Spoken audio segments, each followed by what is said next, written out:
or try to help out the EXP. Either way, they have a side lane that wants to win that and destroy the turrets early. Selangor Giants, high risk, high reward kind of draft, but I would say it's much easier compared to game number 2. All right, well, you heard it from the panel. I don't have to say much more. You know the stakes. A best of 3, now a best of 1. The winner moves on at MSC. The loser, their key is crushed. It's Geekay Esports and Selangor Red Giants ready to battle for one last time here in Paris, France. And let's send it over to your casters for game 3, Naisu and Trex. This is the final move in this game of chess between SRG and Geekay Esports. Let's jump into the land of Dawn as the pressure builds. Naisu, the final sub, the final draft. Uni comes in to try to make things work for Selangor Red Giants. Thoughts on this? I don't know, man. I think everybody probably reacted the same way around the world watching this. When it comes down to that one game, you know, sometimes you have to take that chance. Sometimes you have to take that risk. As amazing of a player Sakai's is, you bring in someone new into this lineup to make something happen when it comes down to one game. You can already see the aggression coming out from SRG just to take a camp. Konak gonna deal with some damage sitting at half health. He's gonna be fine, but SRG more aggressive to start things out. Wow, flicker burn too. So it's still going for mid. Yeah, I mean, I'm not...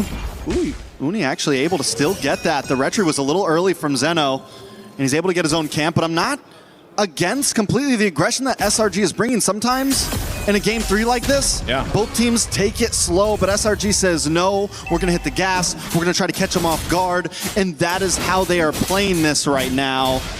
The Kimmy pick, another throwback to old metas along with this Hilda.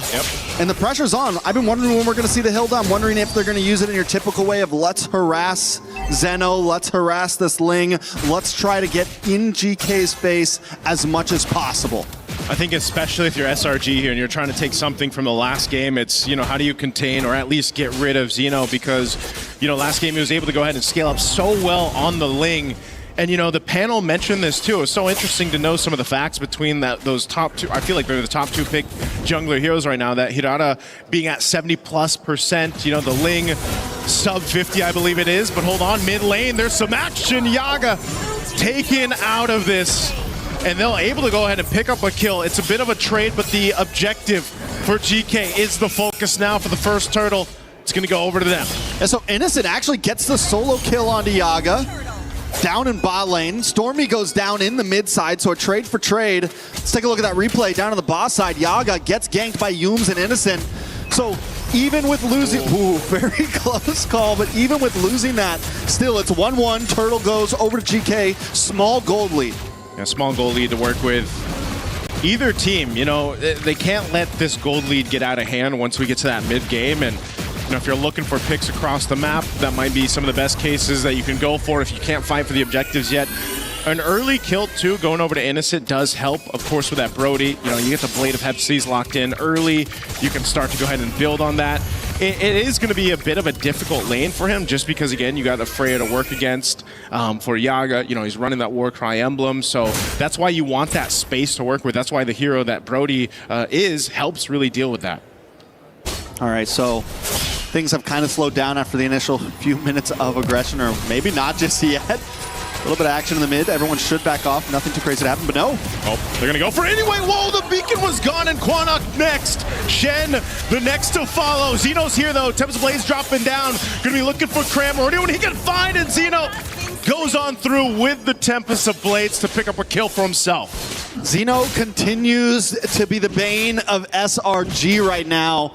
It's been, what, 3 games of Ling, and every game he seems to step it up a little bit more and more. And you know, this was an amazing play. SRG backs off for a minute, but then they look for the re-engage right after the beacon's about to be done, and they're able to catch him. Luckily, Zeno finds a moment of saving grace, able to get the kill onto Cram. Yeah. So it's 2-2. Both teams continue to go blow for blow, and that's been the story these past 3 games. So far, it's been such a interesting series for this one. You know, just from game 1 to game 2, how one-sided for each team it was. And now at this point, you know, relatively even as we get our way to the second turtle. And you have SRG trying to get this secured already as Uni's going to go ahead and work on it. Meanwhile, mid lane, there's going to be a fight breaking out. Quanok already burned the beacon. Both gold laners going to make their way. Xeno goes in, but SRG will win the retry. But can they win the fight as Cram is taken out? GK might just be happy with 1 kill. Xeno going for more. Stormy will keep him at bay. Unless Uni wants to re-engage in the mid lane, goes in and gets the damage out. Yums is there, but still not a follow-through to get GK down. All right, so Hunter Strikes start to fall in maybe a little bit late for SRG. We just saw Uni get his. Cram gets his after death. Maybe just if they could have got that a bit sooner, we would have seen a little bit more damage, a little bit more possibilities. Luckily, SRG still gets the turtle in the midst of the chaos, but Cram now 0-2. In game number 1, this Paquito was the thing that brought them to victory. Yep. And with the start that it's have, GK's learned that, listen, we don't want to let that happen. We need to make sure we focus down, and Zeno is making a job of that. We do see the Sky Piercer lock in for Innocent. So he hasn't been able to get stacks off it just yet, but if more kills can start getting locked in for him, this Brody could start to become dangerous. Yeah, they got to deal with this. Beacon used. Cram, next target, flickers defensively. Rest of the team trying to help him out, but Cram, nowhere to go. Another kill picked up. And Yums, unfortunately, not able to help him stay alive. So GK, they'll continue to do this, Trex. Look for pickoffs, look to play around that beacon from Quanok, and it's working so well for them for now. SRG, this game, not really waiting for the power spikes to hit. Yes, Cram got the Hunter Strike, but still, you can't just go in like that, especially when you are behind, especially with the composition that GK has. I think the goal should have been to wait just a little bit longer, maybe another minute or 2 to really start trying to make those plays happen, especially since he's already taken 2 deaths, and now it's 3 deaths. So hopefully Cram can kind of back off a little bit, slow it down, wait for your time to shine. It's what you did in game number 1, and it's what you're going to have to do in game number 3 to get this victory. GK, on the other hand, just need to keep capitalizing on these small mistakes. This is one of the difficult things, though, to do, you know, when you are a Paquito that is, you know, you've died a few times, you're trying to figure out how do you bring that value to these team fights and, you know, turn the tides of them. And unfortunately, when you're down, it's a little bit harder to be able to do that when you have the lead. So now, some ultimates being thrown out here. Turtle's up, and you don't have a traction pulse now for Stormy. They could still fight even without it, but it's going to take some master fighting here from them to be able to pull this off. GK's really been playing around their ultimates really well, just like they are now. Yums really low. Xeno waiting for that window of opportunity to jump in. Might just try to go and steal this turtle here. Goes in and makes it happen. And now Stormy on the run. The rest of GK just happy, staying disciplined, takes the objective, and goes elsewhere. Even though it wasn't exactly straightforward, SRG backs off a bit during that turtle fight because they know Aizen is coming with that Throne of Ruin. And if they stayed for that turtle, getting caught by that would have been detrimental. Could have been an end game type of fight. Oh no, they're gonna collapse down here. They're looking for a kill on Aizen, but he's able to get away now. Xeno joining the fight in the mid, gonna go for Uni. Uni trying to use the iframes to get out Temps of Blades too. He's on the run, and now mid lane, Cram finally will take one down, and they get a second as Shen falls. SRG finds some breathing room. SRG right now is just the perfect example of punching your way through your problems. Even, I mean, seriously, they're behind. They take MLBB. that fight. Exactly, they take that fight, and I'm like, guys, what are you doing?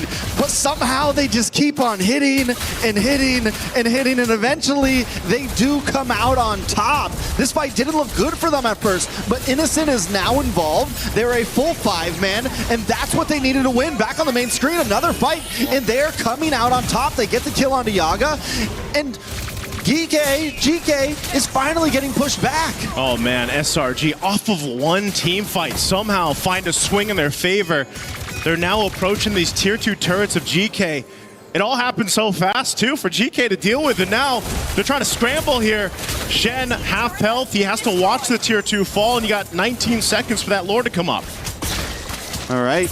SRG now with a 2.5K gold lead. In just a matter of about 45 seconds, they have completely took this game into their hands, and it's looking reminiscent of game number 1. And Cram continues to show that on this Paquito, even with a death or 2 or 3, I can still pack a punch. And Innocent was the sleeper build all along, hanging out in the gold lane. Yeah. And we were waiting for that moment for him to get involved in these fights. And now the damage is there as well. He's got the Sky Piercer. He's got two stacks on there. 2 kills worth of stacks on there. Yep. He's feeling himself right now. And SRG, this is going to continue to scale upwards and upwards. Yeah, those stacks really are something to worry about. They're going to blitz this Lord, going for it. A Gleams comes through. Uni, SRG gets the Lord. They're going to be able to collapse down on the fight. A couple flickers on the defense from GK. Cram looking for the reinitiation. They're going on Shen. Shen has nowhere to go. Another stack for Innocent. And they find a double. Add another one to Innocent Sky Piercer. 5-0-1 on Innocent. Shen sacrificed himself to make sure that Zeno can get the purple buff, but the fact that Quinnock falls after that might be a little bit too much for GK to hold on to. It's a 5K gold lead, and a Lord is coming soon. Oh, this was worked so well. Again, they blitzed it. They tried to go in for an attempt. They're knocking on the base turrets now, too. Back in the live cam. Traction pulse already thrown out, sending GK back to heal up. They got to defend this Lord push. SRG with a swing in their favor. Uni jumps in, bringing down half health bars for GK. They're going to collapse down anyway. Krabs in the base, punching, looking for Yaga. Innocent finds him as well. Takes out Aizen. SRG, they brought out a new Titan. No, a new Giant to the mix. And they move forward for MSC, keeping their dreams alive. SRG continues to brute force their way through this bracket. They take some losses, but today they move forward on to their next opponent, Geekay Esports. They put up a great fight.